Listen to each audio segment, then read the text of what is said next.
Robert Courts.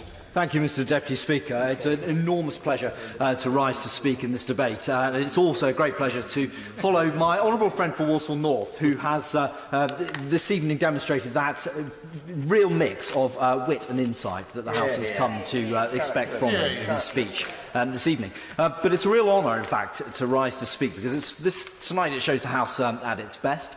It's us coming together to make law at a time when one can feel an era changing, because it was the case not so long ago that perhaps if you wish to indicate that you were civilised, you wish to indicate that you had travelled the world, that you would do so and you would bring something back, and that something would be a part of an animal that you had killed. It might be something that would demonstrate that you had been to those places and seen those exotic animals. But, Mr Deputy Speaker, times change. Social attitudes clearly change, and it's now no longer the case that it is acceptable for fashion to be something that is facilitated by cruelty. And that is very much the case that we are, and that's the law that we're discussing tonight. We realise, as we've heard a number of times this evening, that the scale of elephant killing is gigantic. We've lost now, since we've been sitting here, 5 or 6? As 25, 20, I think the statistic is, yes, 20,000 per year, one every 25 minutes. That's absolutely extraordinary. But, Mr Deputy Speaker, these dry statistics just don't do justice to the issue that we're discussing. Anybody who has been to see elephants, ideally, as my honourable friend for Walsall North has, in their wild natural environment, or even in captivity where they're being bred or researched for conservation reasons, will realise the extraordinary beauty, the sensitivity, the intelligence of these animals. They are not just ones that feel.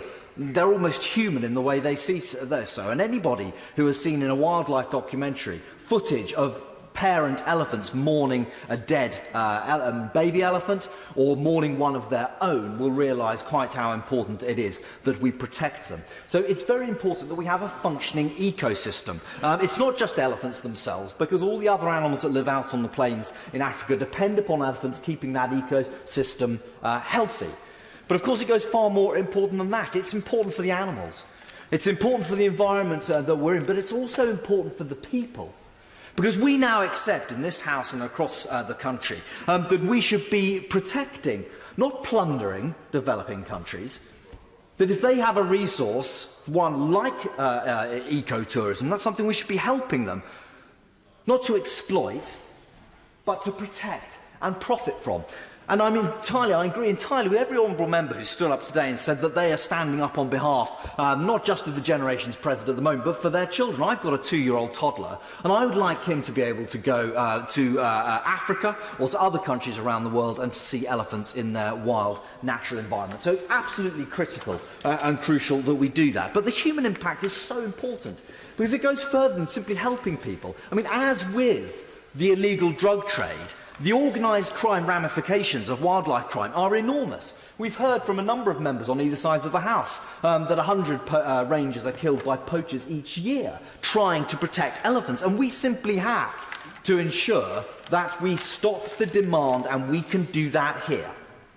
Now, I have sympathy for those who, of course, who require exemptions for various reasons, be it for cultural reasons or for reasons of culture. And I'm grateful for the government for having thought about these and for having introduced defined, narrow, clearly interpreted exceptions, which are clearly well thought through, and I support those too. But at present, unfortunately, simply, the regime that we have simply isn't working. Now, I would ask the government, in the last few seconds I have rising to me, just to consider some of the definitions that have been raised by others. Clause 35, I think it is. 35. I'm very grateful to the Honourable Member for North East Hampshire for confirming that is correct. I have in my constituency Cotswold Wildlife Park, and I have the perhaps unusual, I may be unique in this, and being a Member of Parliament who has bottle-fed a baby rhino, which is something I was greatly honoured to do at Cotswold Wildlife Park, but I am, of course, aware that rhinos potentially are also affected too. It is rather strange in the guidance notes to read that the delegated power could be applied if the restriction restrictions under the bill inadvertently lead to the displacement of the ivory trade from elephant ivory to another form of ivory, it seems to me, Mr Speaker, that's like that. We ought to deal with it now. I'm very grateful to those in the last few seconds from all over West Oxfordshire who have written to me to express their support for this. They're on the right side of history, so is the government.